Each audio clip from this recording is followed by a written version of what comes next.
Hago movimientos tal vez un poquito complejos, pero esto ya se verá. Esto es con el mecanismo de 4 barras. Si ustedes quieren usar un mecanismo vía la manivela o algún otro, hay que buscar en el libro. Hay síntesis similares, pero esas las ven en el libro. ¿Sale?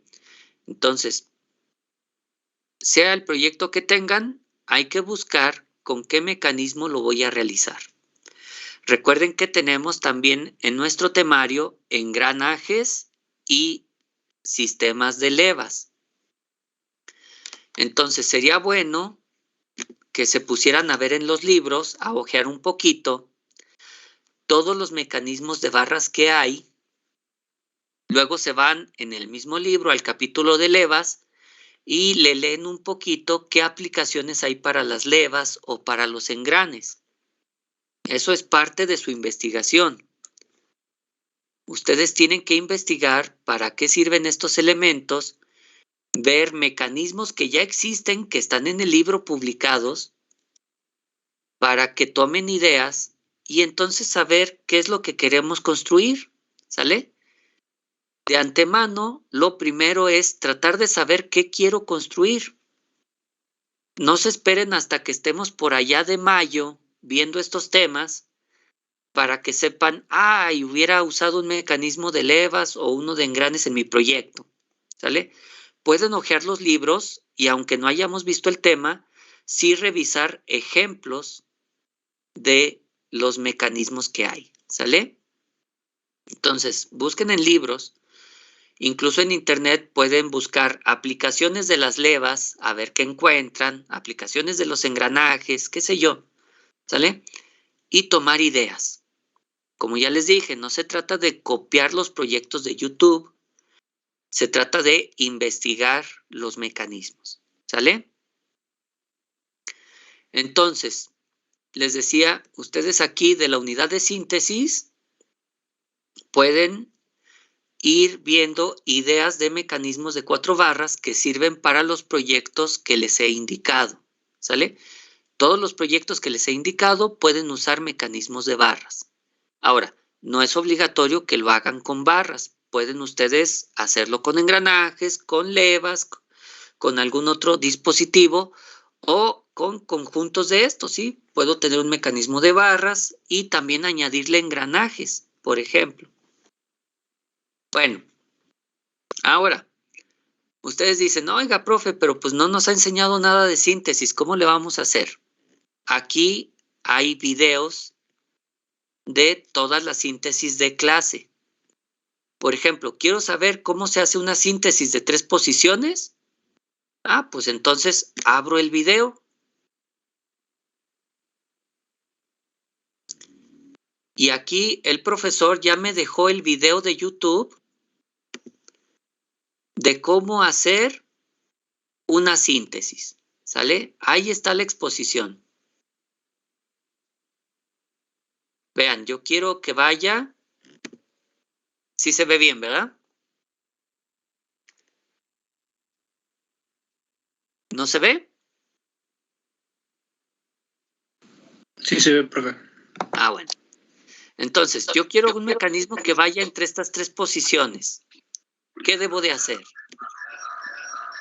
Aquí viene el procedimiento. Obviamente yo le voy a adelantar porque la clase no es de esto, pero el video está muy bien explicado sobre cómo hacer el procedimiento.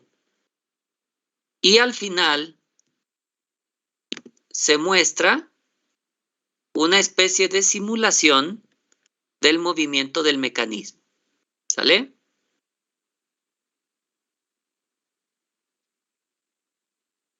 A ver, déjenle adelanto otro poquito, como que todavía no lo mueve.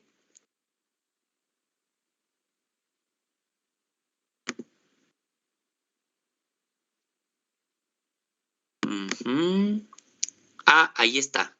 ¿Sale?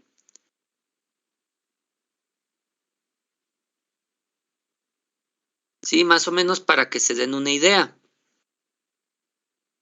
No sé si, por ejemplo, alguien está interesado en el proyecto de la mecedora para bebés.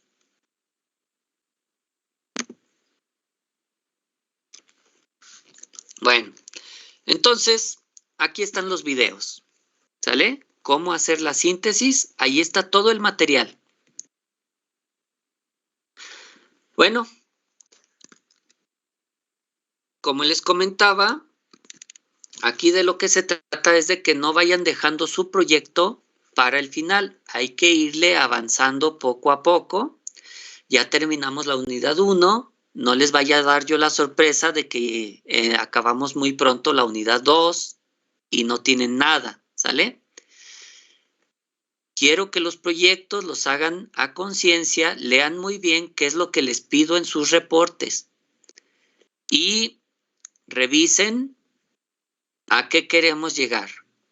Váyanse adelantando, vayan leyendo libros, vayan viendo ejemplos en internet sobre uso de levas, sobre uso de engranes, sobre uso de mecanismos de barras, para que todo esto funcione, ¿sale? ¿Comentarios? ¿Dudas? Profe, en caso de que escojamos uno, ¿le tenemos que decir o cómo sería eso? Sí me tienen que decir en su primera entrega, ahí es donde me van a decir. Sí sabían que van a hacer una entrega a cada departamental, ¿verdad? ¿Lo sabían o no lo sabían?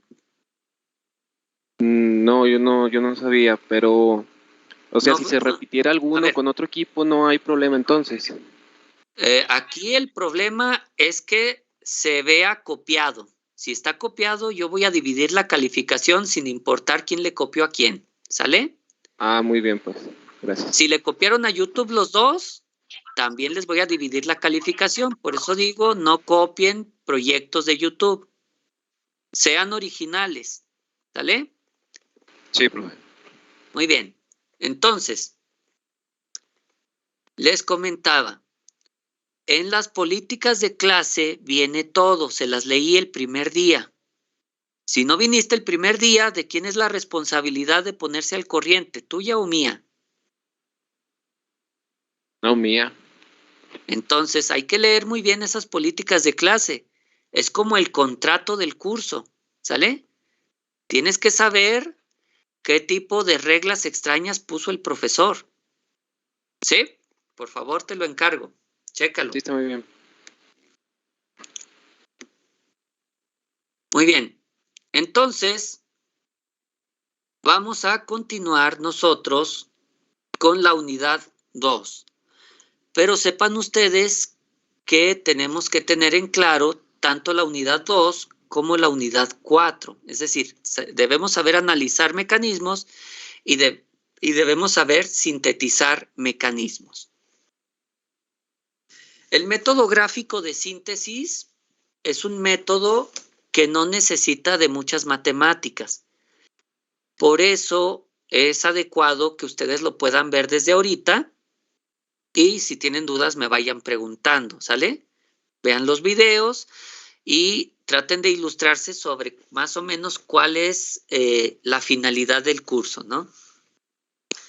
Sin embargo, los métodos analíticos o matemáticos tenemos que revisarlos primero para que después ustedes le entiendan un poquito más a lo que es la síntesis analítica, ¿sale? Entonces, vamos a empezar con análisis cinemático de mecanismos y después retomamos lo que es la síntesis de mecanismos. ¿Estamos? Sí, profe. Muy bien. Por lo tanto, vamos a comenzar nuestra presentación, pero yo tengo aquí que tenía que presentarles algunos videos o ejemplos del uso de mecanismos, ¿sale? Entonces, ahí les van algunos videos aburridos.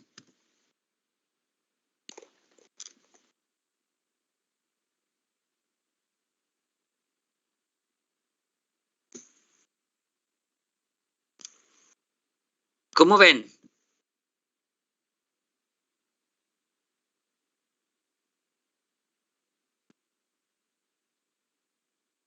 Ahí tenemos un mecanismo que podría servir para un letrero mecánico. ¿Sí lo vieron? Sí, profesor. Sí, sí se vio. Bueno, Sí, entonces profe. noten cómo hay mecanismo entre los brazos de la muñeca y la pared, ¿verdad? Que está aquí.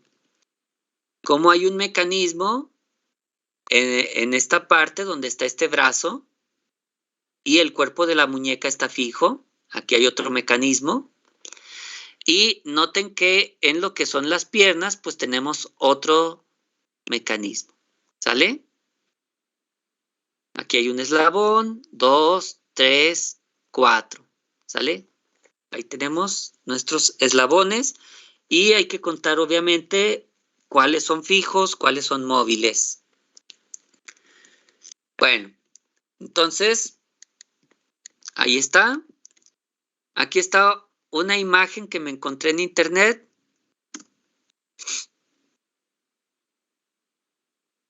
No sé si se ve correctamente. Sí, sí se ve. Sí, profe. ¿Funcionará en Sí, la sí, vida alcanza real a o solo en apreciar. la animación? En la vida ¿Qué? real. ¿Sí? Es un mecanismo hecho con levas y seguidores de prismático. ¿Sale? Entonces, vean cómo a veces lo que necesitamos pues es un poquito de inspiración sobre cómo usar los elementos de los mecanismos.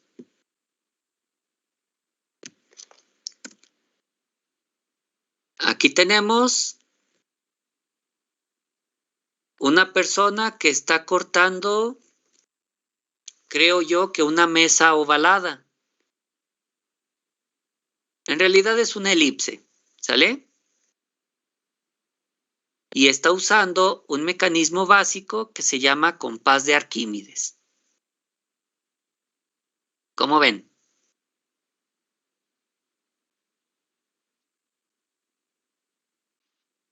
Todo bien, bastante cool. ¿Sale? Entonces,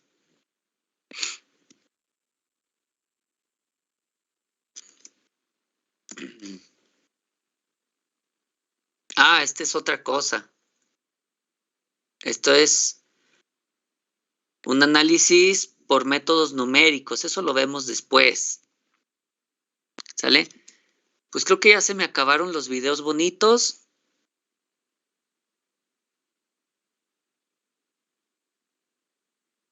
Por acá tengo un video de engranes. Como ven, hechos con la parte corrugada del cartón. Aunque esto es para maqueta de prepa o de secundaria, ¿verdad? Ustedes ya las hacen de rayo láser. Bueno. Todo este material, de hecho, está en la plataforma, ¿sale? Para que lo tengan en cuenta. Todos los videos que yo tengo aquí en esta carpeta están en la plataforma. Y creo que ya no hay más que presentarles. Entonces, recuerden, revisen en internet aplicaciones. No busquen su proyecto como tal, busquen aplicaciones de los engranes, aplicaciones de mecanismos de barras, ¿sale? Etcétera. Revisen en el entorno, ¿sí? En su casa, en su cochera, en su automóvil, etcétera, en cualquier lado, cómo se aplican los mecanismos. Tomen ideas del medio. Hay mecanismos en todos lados, ¿sale? Y todo eso para que en su proyecto pues tengan ideas muy buenas. Muy bien. Entonces, ahora sí nos vamos a la presentación de análisis cinemático.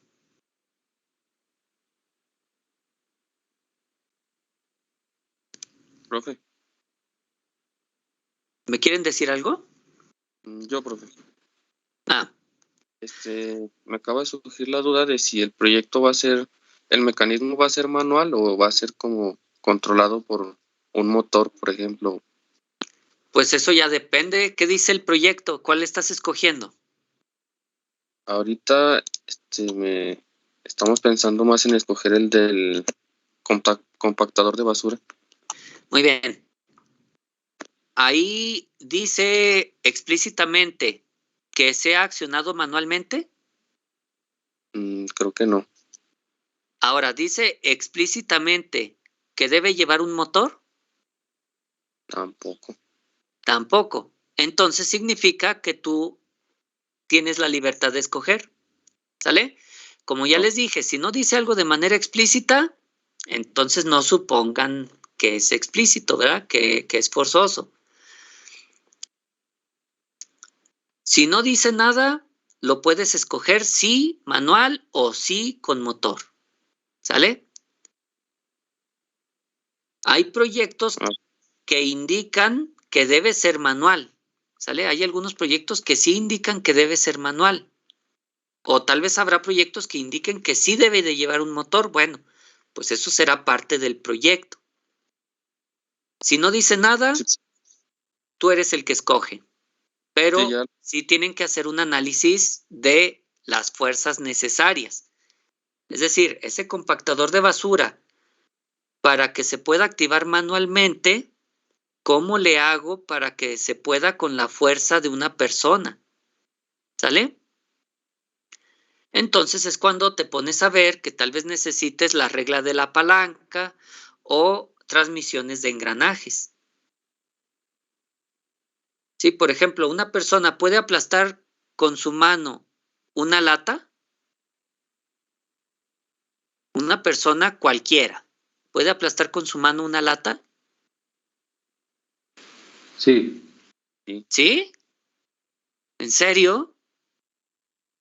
Yo sí puedo. Yo también, por eso. ¿Sí? No hablo de hacerle así como le hacen en los comerciales, de que nada más aplastan la parte delgadita de la lata, ¿verdad? Recuerden que hay que compactar la lata, ¿sale? Por ejemplo, algunas personas necesitamos aplastarlas con el pie para que quede bien compactita. ¿Con la mano puedes dejarla bien compacta? Yo sé que hay personas que sí pueden. La pregunta es, ¿cualquier persona puede? ¿Su mamá, su hermano pequeño pueden hacerlo? No, así ya no. ¿Sale? Yo no estoy hablando de las personas que van al gimnasio todos los días y después se van a trabajar en una construcción. ¿Sale? Yo estoy hablando de personas comunes y corrientes, cualquier persona. Entonces, si no cualquier persona puede hacerlo con la fuerza de su mano, ¿qué necesito hacer para que cualquier persona pueda accionar el mecanismo? Porque se puede manualmente sin motor. Obvio, si le pongo un motor, cualquiera puede presionar un botón y hacer que el motor funcione, ¿sale? Pero eso lo tienen que tener ustedes en cuenta. Por ejemplo, un compactador, bueno, vamos, no nos vayamos tan lejos. ¿Por qué nos vamos al compactador? ¿Cualquier persona puede accionar un exprimidor de jugos de naranja? Manual, claro está. Sí. ¿Sí?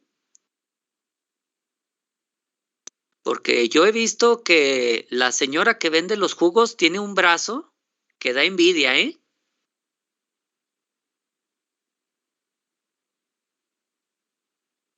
Pues Ahora, ya depende de la relación del mecanismo, relaciones de distancias y de palanca. muy bien, depende de la palanca del exprimidor de jugos, ¿verdad? Así Hay es. exprimidores que sí se pueden manejar incluso por un niño, ¿verdad? Por alguien pequeño. Pero hay exprimidores que la verdad sí se necesita un buen de fuerza, ¿sale? No cualquiera tiene esa fuerza, al menos yo no. Entonces, les voy a pedir que no porque ustedes sean personas fuertes que van al gimnasio, piensen que todo mundo es así como ustedes, ¿sale? Hay que concientizarse bien sobre quién va a ser el usuario o quién podría ser el usuario potencial de nuestro aparato, que cualquiera lo pudiera usar, ¿sale? Entonces, hay que verificar muy bien las fuerzas y las relaciones de fuerzas. Como ya les dije, a lo mejor si lo hacen manual, van a necesitar aplicar la ley de la palanca o van a necesitar aplicar las leyes de los engranajes. Por eso, váyanle pensando muy bien en sus proyectos qué van a llevar. Muy bien. Entonces, eso de los proyectos lo pueden platicar aquí en clase, en cualquier clase. ¿Sale?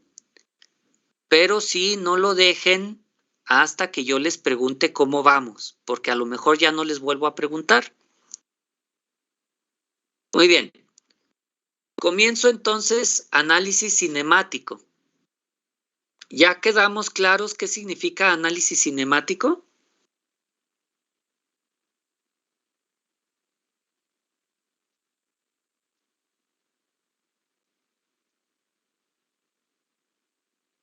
¿En serio nadie lo recuerda?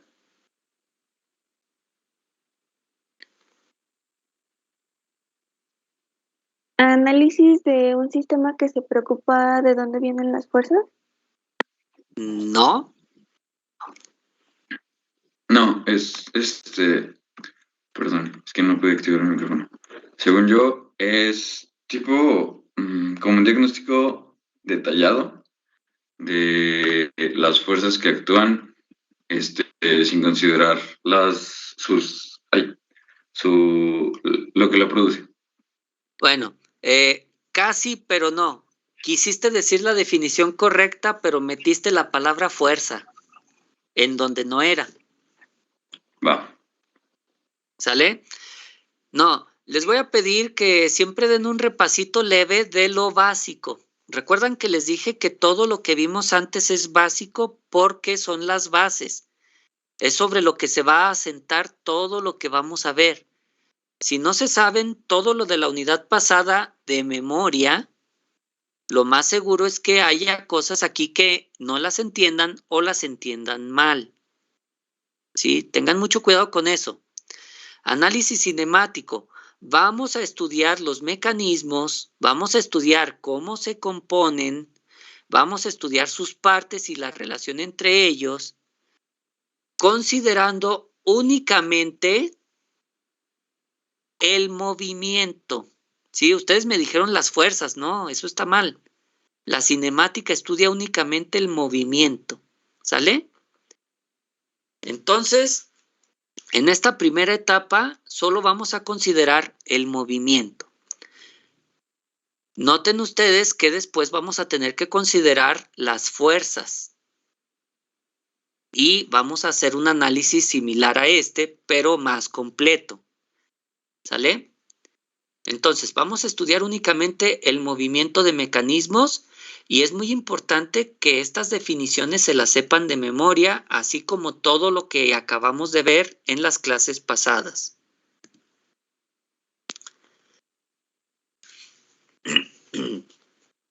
¿Qué necesito para hacer un análisis cinemático?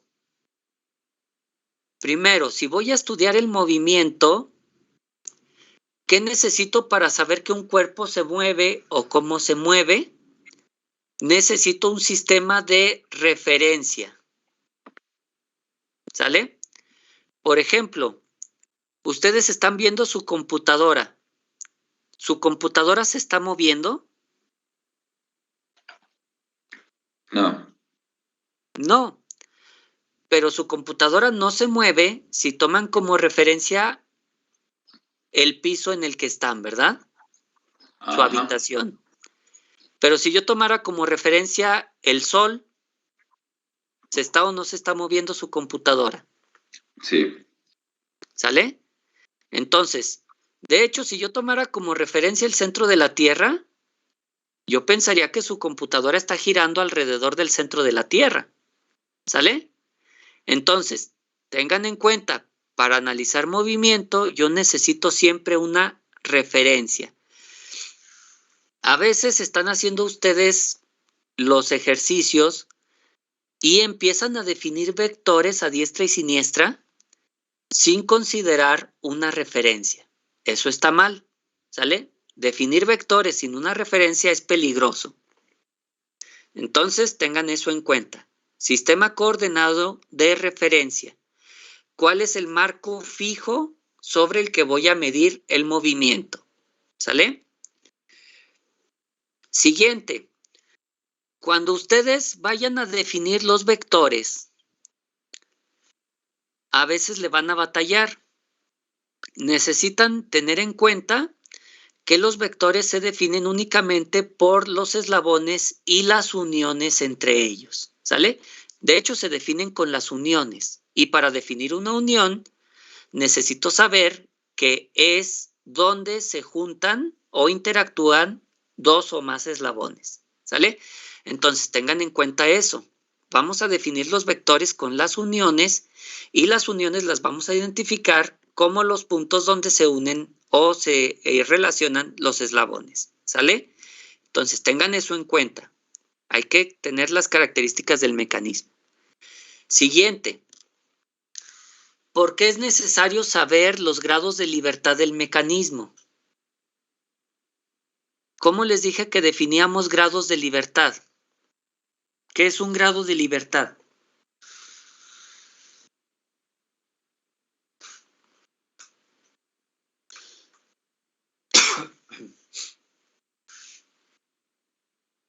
¿Qué es un grado de libertad? Lo acabamos de ver.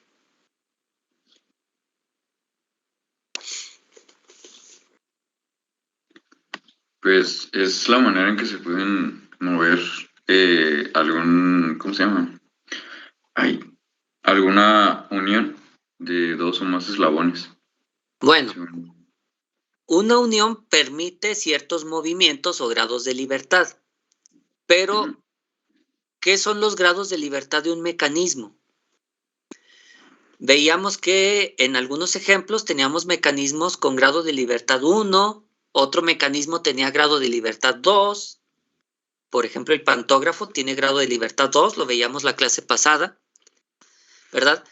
¿Qué significa que tenga un grado de libertad o que tenga 2 grados de libertad? ¿Qué significa eso? Ya no estamos hablando de uniones, ya estamos hablando del mecanismo.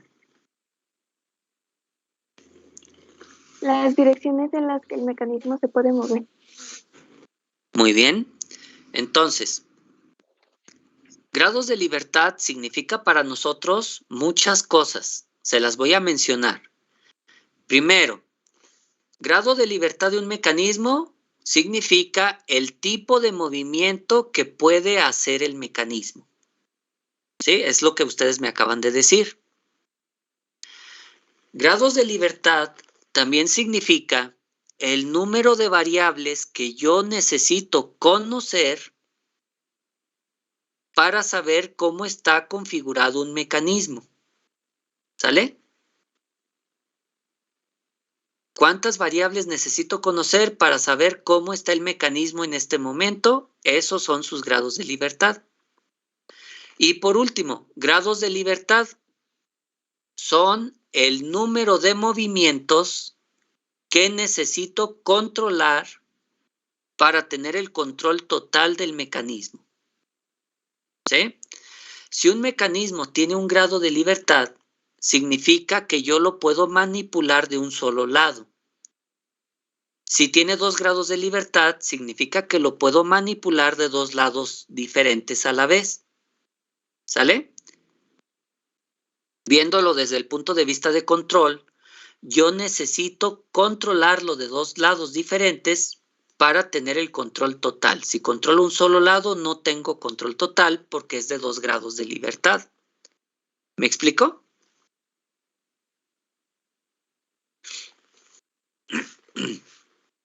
Sí. Entonces, grados de libertad, número de variables que necesito conocer o controlar. Visto desde el punto de vista de ustedes, es el número de movimientos permitidos del mecanismo. ¿Sale? Sale. Entonces, es importante saber los grados de libertad porque es el número de incógnitas que necesito encontrar o bien es el número de datos que debo tener de entrada para poder resolver. Cualquiera de esas dos concepciones es grados de libertad para nosotros. Entonces, requisitos. Definan primero, antes que nada, su sistema coordenado. Segundo, analicen los grados de libertad del mecanismo para que sepan primero si realmente se trata de un mecanismo. Y segundo, si tiene grados de libertad, ¿cuáles son el número de variables que necesito conocer o controlar? ¿Sale? Porque eso es lo que vamos a necesitar para poder resolver. Una vez que ya tenemos eso, van ustedes a definir vectores. ¿Sale? Recuerden siempre, cuando hablamos de vectores, recuerden de la magnitud y la dirección, sobre todo la dirección, que es la que se les olvida. ¿Sale? Siempre hay que mencionar la dirección del vector. ¿Sale? Si no tiene magnitud y dirección, no está bien definido el vector. Ahora, ¿cuántas cosas son las que definen un vector entonces? ¿Cuántas cosas definen un vector? 2. Cuéntenlas. 2. ¿Sale? Magnitud y dirección. Siempre son 2. Entonces, cuando definan un vector, tendremos 2.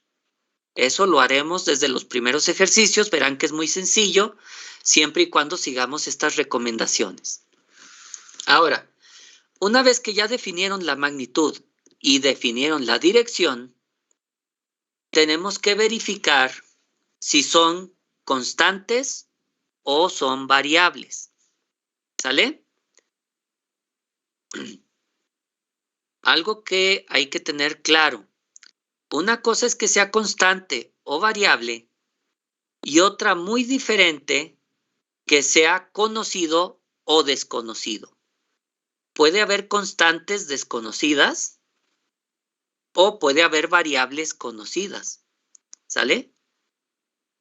Pero el hecho de que sea conocido no lo hace constante y el hecho de que sea desconocido no lo hace variable. ¿Sale?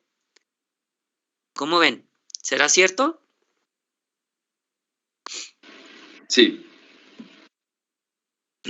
Por ejemplo, yo no sé qué tan alta es su cama, pero de seguro es una característica constante.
No sé si es mío, pero...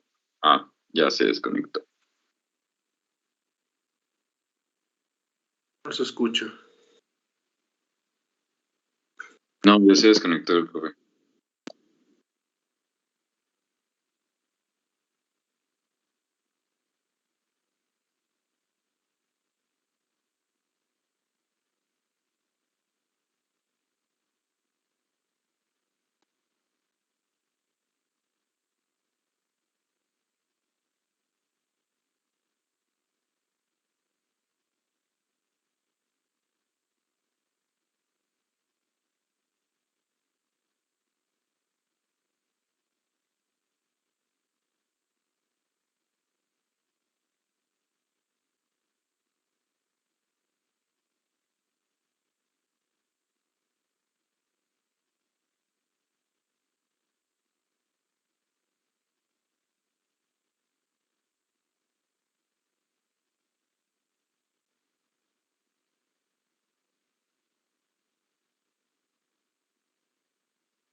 Se supone que ya está el profe, ¿no? A mí no me aparece. Hola, hola. Ahora. Bueno, Ya regresó. Bueno, yo sí lo escuché. Sí, ya, también yo. Bueno, me gustaría que así como cuando se me va la señal hablaran, ¿eh? Si se fijan, abren todos sus micrófonos, hablan muy bien, se comunican. Cuando esté yo también hagan eso. Traten de comunicarse todos, así como si estuviéramos en vivo normalmente, ¿sale? No sé qué problemas hay con mi internet, no sé si se vuelva a desconectar. Ahorita se conectó y se volvió a desconectar.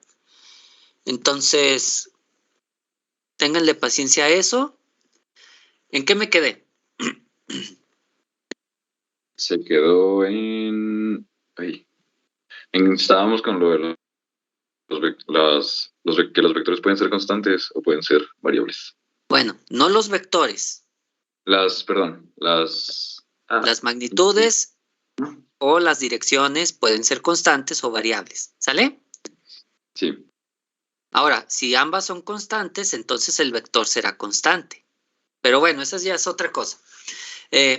Les comentaba que hay que hacer una lista de lo que es constante y de lo que es variable, de lo que conozco y de lo que no conozco. Y de esos hay que verificar cuántos puedo controlar. ¿Cuántas variables puedo controlar? Noten ustedes que no voy a controlar las constantes porque son constantes, ¿sale? Voy a controlar las variables. Entonces, ¿cuántas necesito yo controlar? ¿Quién me dice? ¿Necesita o puede? Ambas cosas. ¿Cuántas puedo controlar y cuántas necesito controlar? Se responde con la misma. de libertad. Ajá. Así es, muy bien. El número de variables que puedo o que necesito controlar es igual al número de grados de libertad. ¿Sale? Muy bien, déjenle avanzo a la presentación. Ahí está la respuesta. ¿Cuántas debo controlar? Y recuerden, los vectores se van a definir entre las uniones del mecanismo. ¿Sale? Algunos consejos. Hay que tratar siempre de utilizar los puntos fijos que se definan por las uniones. Si no, nos pueden faltar datos y por eso no podemos resolver. ¿Sale? Siempre buscar puntos fijos que se definan por las uniones. Aprovechen la geometría. Si algo es concéntrico, si algo es paralelo, si algo es vertical, si es horizontal, aprovéchenlo. Hay que tratar siempre de ubicar vectores que tengan magnitud constante o dirección constante. ¿Sale?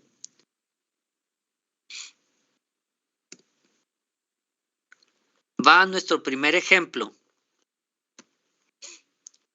¿Qué mecanismo es este?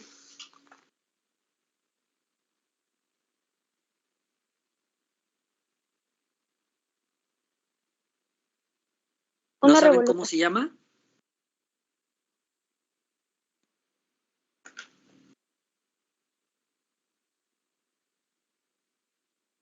Es una manga, ¿no? O una camisa. Ni manga ni camisa. El mecanismo no se llama así. A lo mejor la manga o la camisa, tú te refieres a que es un componente de este mecanismo. Ah, sí. ¿Pero cómo se llama este mecanismo? ¿O no es Biela legua? Biela manivela, muy bien. O es el mecanismo básico de los pistones, ¿verdad? Si alguien me dice es el mecanismo del pistón, pues también está en lo correcto. ¿Sale?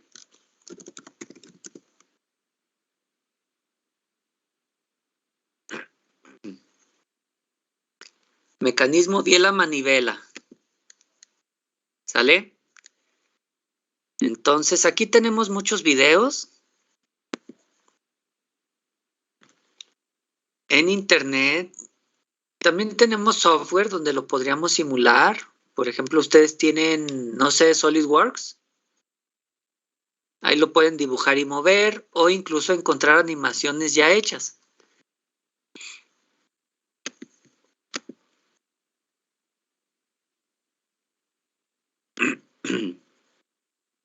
Ah, caray. No, pues no es. Este es el mecanismo, pero de la leva.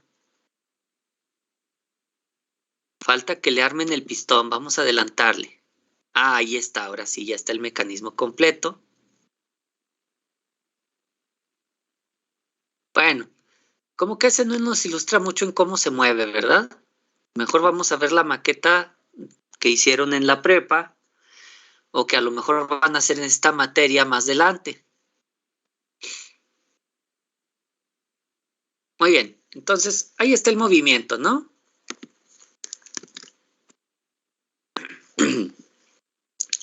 Tenemos este mecanismo. Aquí donde tengo la flechita es la manivela. Este eslabón que acopla se llama biela, ¿verdad? Y el de acá es el seguidor o el pistón, ¿verdad? Y el pistón va sobre un eje. En este caso el eje va por dentro del pistón. También puede ir por fuera, que es cuando se le llama camisa. Y más o menos deberíamos de identificar cómo se mueve este mecanismo. Eso es muy importante. Si yo les pongo el dibujo de un mecanismo y ustedes no saben cómo se mueve, pues entonces de poco les va a ayudar el dibujo. Necesitamos comprender más o menos cómo es que se mueve para poder hacer el análisis del mismo. Entonces, ¿qué movimiento tiene el eslabón que estoy señalando con la flecha? Rotatorio. ¿Perdón? Rotatorio. Rotatorio, muy bien, ¿sale? Este eslabón puede girar y girar y girar alrededor de su punto que está aquí, que es fijo, ¿sale? Ahora, ¿qué es lo que puede hacer este bloque rectangular? Trasladarse únicamente sobre el eje. Muy bien, solo tiene movimiento sobre el eje que en este momento es horizontal, ¿sale? Entonces, eso es lo básico, que entendamos cómo se mueve. Ahora, voy a hacer análisis cinemático. ¿Qué me pide la presentación? ¿Qué necesito para hacer análisis cinemático? ¿Cuáles son mis requisitos? El primero es el sistema coordenado de referencia. Muy bien, ponemos un sistema coordenado. Este sistema lo estoy poniendo en un punto fijo y de preferencia, pues que esté en un punto fijo que sea importante para el mecanismo, ¿verdad? En este caso, este punto está fijo y es parte del mecanismo. Ah, pues a lo mejor ahí me conviene poner mi sistema coordenado. Muy bien, ¿qué más? ¿Qué necesito hacer? ¿Qué sigue? ¿Qué más necesito? Los Requisitos. grados de libertad. Bueno, los grados de libertad, pero antes de los grados de libertad, ¿qué necesito? Eslabones y uniones. Sí, las características del mecanismo, cómo está constituido. Entonces, eslabones y uniones. Esto es importante porque si ustedes no le ponen nombre a los eslabones, pues tampoco le van a poder poner nombre a los vectores, ¿sale? Entonces, vamos a nombrar los puntos de las uniones. A este punto le voy a llamar O de origen, ¿verdad? A este punto de acá le voy a llamar A. a este punto de acá le voy a llamar B. Son nombres aleatorios, nombres que yo me acabo de inventar. Puede ser cualquier nombre mientras sea adecuado, ¿sale? No todos los nombres son adecuados. Entonces, punto A y punto B se me hacen bien. También le pudieron haber puesto punto 1 y punto 2, no sé, eso ya depende. Pero ¿por qué no le pongo punto 1 y punto 2? Porque lo que voy a hacer es numerar mis eslabones, ¿verdad? Vean. ¿Cómo ven? Sí, todo bien. ¿Sí? ¿Recuerdan que les dije los vectores se definen entre las uniones de los eslabones? Sí. Entonces, el punto O es la unión entre este eslabón y el marco fijo, que en este caso sería mi hoja de papel, ¿verdad? El punto A es la unión entre el eslabón de la manivela y la biela, ¿sale? Entonces, entre esos dos puntos que acabo de identificar de mi eslabón, que son uniones, trazo un vector. ¿Cuántas cantidades tiene este vector? Tiene dos. Una que indica su magnitud y una cantidad que indica su dirección. ¿Sale? ¿Cómo vamos con la definición del vector A o vector RA? Bien. Bien, profe. Muy bien. ¿Cuál vector seguiría por definir? Profe, ¿Cuál, perdón? me tengo que retirar de la clase porque voy a llevar mis documentos de inscripción a la unidad. Ajá. No hay problema. Pues no, por mí no hay problema. El problema es que lo citen así como que de esas maneras. Pero bueno, ya puse a grabar la clase. Bueno, muchas gracias. Muy bien. Entonces, vamos a ver. Acabo de definir el vector que va de O a A y le estoy llamando vector RA. ¿Qué vector definirían ahora? El RB. RB. ¿RB? ¿El que va de O a B? No, entonces RA, que va de A a B. Ah, no. Ya tengo un RA. RAB. RAB, tal vez, ¿verdad? Ahí está. Tiene una longitud, que es la magnitud, y tiene un ángulo, que es la dirección.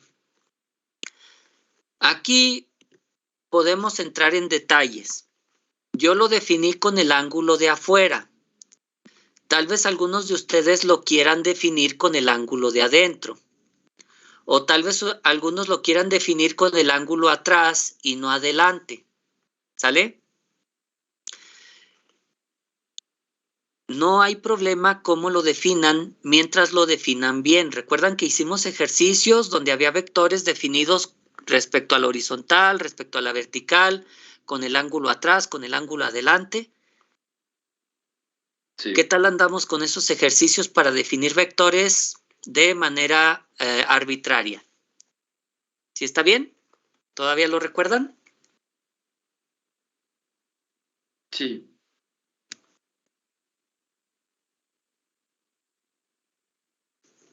Entonces, aquí no importa cómo lo definan ustedes. Por ejemplo, yo lo definí con el ángulo afuera. Tal vez alguien lo quiera definir con el ángulo de adentro. No hay problema. Al final el resultado nos tiene que dar igual a todos. ¿Sale? Pero hasta el final, hasta que saquemos las ecuaciones, ahí nos va a dar igual a todos. Algo que sí es importante es que tomen en cuenta las direcciones positivas. ¿Sale? Por ejemplo, este ángulo θA se define respecto a la horizontal a la derecha. Y el ángulo θAB también se define respecto a la horizontal a la derecha. ¿Sí lo pueden ver? Que esa es la línea base del ángulo. Sí. Entonces, estos ángulos, así como están, son positivos con giro de mano derecha, porque al girar a la derecha se abre el ángulo. ¿Sale? Giro de mano derecha. Si lo notan que los ángulos se abrirían si los vectores giraran hacia la derecha. Esa parte yo no la comprendo del todo. Imagínate que este vector se apoya en este punto B. Sí, Si el vector gira con sentido de mano derecha, ¿qué le pasa al ángulo θ AB? ¿Se abre o se cierra? se abre. Se abre, por lo tanto crece, es positivo, ¿sale? Su giro es positivo con regla de mano derecha. No sé si ya quedó mejor. Sí, ya. Entonces, ¿qué hubiera pasado si yo definía el ángulo adentro? ¿Hacia dónde sería positivo el crecimiento del ángulo si lo hubiera definido adentro? Hacia el otro lado, ¿no? Sería el contrario. Ajá, sería positivo, pero con giro de mano izquierda. Entonces, eso sí afecta en lo que sería velocidades y aceleraciones. Si yo pongo el ángulo que abra por dentro hacia la izquierda, bueno, a regla de mano izquierda en lugar de mano derecha, entonces ese sería mi sentido positivo para velocidad angular y para aceleración angular. Es donde sí tengo que tener cuidado, ¿sale? De ahí en más, definan el vector como ustedes quieran mientras tenga magnitud y dirección. ¿Cómo vamos hasta aquí?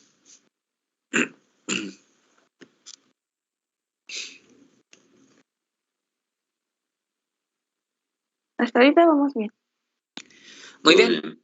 Ahora, ya definí un vector entre O y A y un vector entre A y B. Pero recuerden que yo voy a hacer un diagrama de lazo cerrado. ¿Sí? ¿Recuerdan que hacía una ecuación de lazo cerrado? Entonces necesito cerrar el lazo. Me falta cerrarlo. Voy de A a B, de O a A, luego de A a B, y necesito cerrar el lazo. Me falta otro vector. RB o R o B. Ajá. Ahora, este vector, algunos de ustedes dirán que lo pensaban hacer de B a O, pero yo prefería hacerlo de O a B. ¿Por qué creen que sea eso? ¿Por signos? ¿Por signos? ¿Puede ser? ¿Alguna otra razón? ¿Por qué defino B respecto de O y no O respecto de B? Porque a partir del origen se forma, si restamos los vectores RA y RB, se va a formar el vector RAB.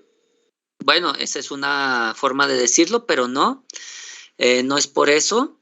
Porque RAB también lo pude haber definido hacia el otro lado. ¿Sale? Es por el donde pusimos nuestro sistema de coordenadas, ¿no? Tiene que ver con el sistema de coordenadas y tiene que ver con la palabra cinemática.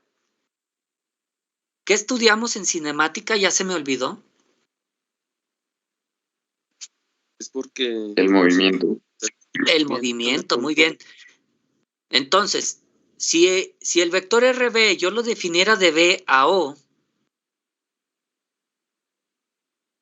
¿qué pasaría con la definición del movimiento de B? ¿Y qué pasa si defino mejor de O a B?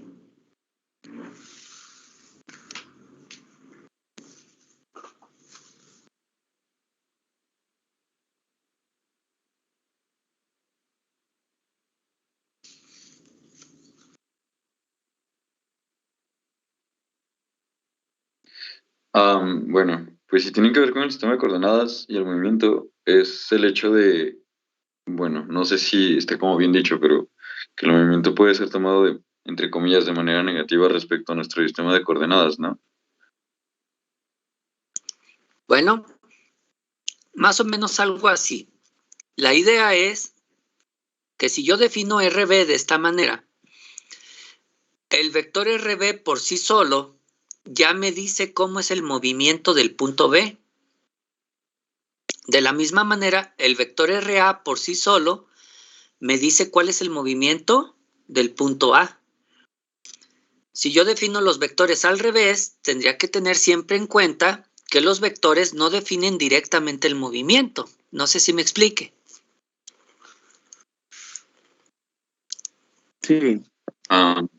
Sí, pues también tiene que ver con esta parte de los ángulos, ¿no? Y el cómo se abren.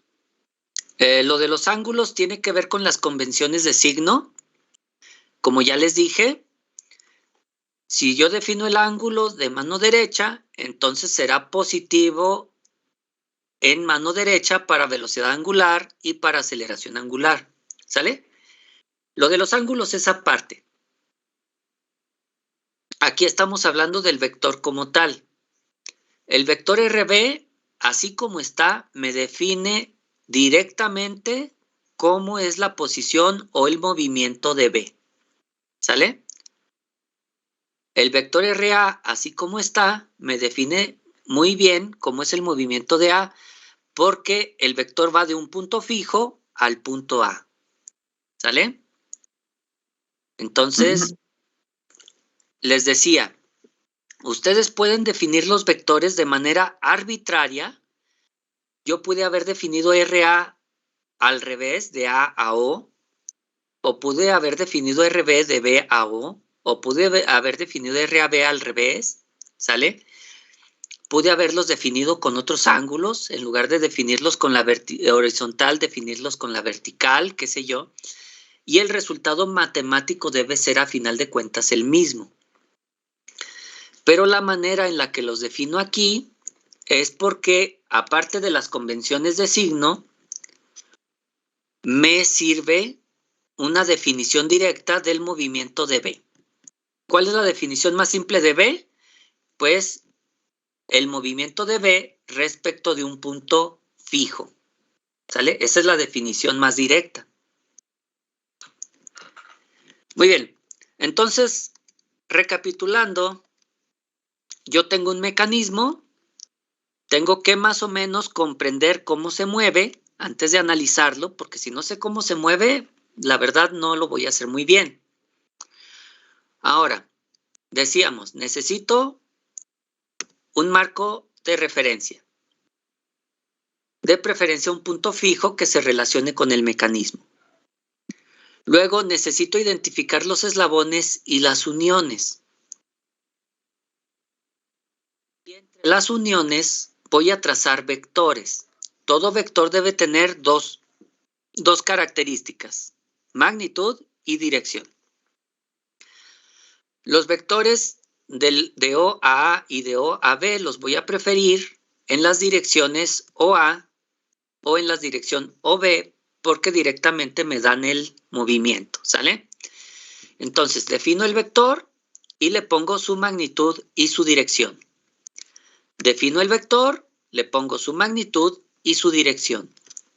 Defino el vector, le pongo su magnitud y ¡ah, caray! ¿Dónde está la dirección? ¿Quién me dice? Pues ya está implícita dentro de la flecha, ¿no? No sé. Pues para mí sí. Pues es 0 respecto al horizontal, ¿no? Ajá. ¿Qué dirección tiene RB? ¿Dirección 0? ¿Así le llamamos? No. ¿Qué característica tiene RB? ¿Cuál es su dirección? Está sobre el eje X. Está sobre el eje X. Positivo. Muy bien. Bueno, positivo o negativo, ¿cuál es su dirección? Positivo respecto al eje X. No. Es que si tú dices positivo, eso no es dirección. Sería Positivo X. es sentido. La derecha. ¿Sale? Derecha. Ujú. No, derecha es un sentido. La dirección es una inclinación. ¿Sale? Va. ¿Qué inclinación tiene? ¿Qué ángulo tiene? 0 grados. Cero. ¿Mande? 0 grados. 0 grados. Bueno, yo le diría horizontal. ¿Cuál es la dirección de RB? Su dirección es horizontal. ¿Sale? O como Sale. ustedes lo dicen, el eje X. Su dirección es la del eje X. ¿Sale? Ahora, no confundan que vaya hacia la derecha con la dirección, porque también podría ir hacia la izquierda y seguir siendo dirección horizontal. ¿Sale? Eso ténganlo en cuenta. Sí. La dirección es un ángulo. ¿Sale? La dirección es un ángulo a final de cuentas. Muy bien. Entonces, según nuestro procedimiento, lo que sigue es hacer un recuento de los daños y verificar qué es constante y qué es variable. Si se fijan, aquí tenemos RA y θA, RAB y θAB, RB y dirección horizontal. ¿Sale? Entonces, de estas cantidades, que son 6, ¿sí? Son 3 vectores, 2 por cada vector, pues da 6, ¿no? ¿Quién es constante y quién es variable? RA, RAB son magnitudes constantes, Ajá, pero ambos tienen direcciones variables. así es. Y RB tiene magnitud variable, pero dirección constante. Así es. Como la dirección de RB es constante, pues si se fijan ni siquiera se pone aquí. No se escribe, ya sabemos que es horizontal. Entonces, vamos a identificar qué conozco y qué no conozco dentro de estas constantes y variables. ¿Sale? Entonces, cuando yo tengo este mecanismo ya hecho en la vida real, ustedes ya cortaron un pedazo de cartón de este, un pedazo de cartón de este, uno de este, le pusieron sus guías. Ya sabemos que la longitud de O a A no cambia. Entonces, en general, si ustedes cortan un pedazo de cartón, ¿conocen su longitud? Sí. Sí, ¿verdad? O del verbo puedo conocerla fácilmente. Agarro la cinta métrica, lo mido y listo, ya tengo la longitud RA. Por eso esta longitud aquí la consideramos como conocida. ¿Sale? RAB, lo mismo, también es una longitud conocida. RB no es una longitud conocida en general porque esto va a estar en movimiento. Entonces yo no sé a qué distancia va a estar todo el tiempo aquí, ¿verdad? En general no es conocido. Entonces, RB tiene aquí una preguntita. No la conozco. Ahora, tengo otras dos variables, θA y θAB. ¿Por qué aquí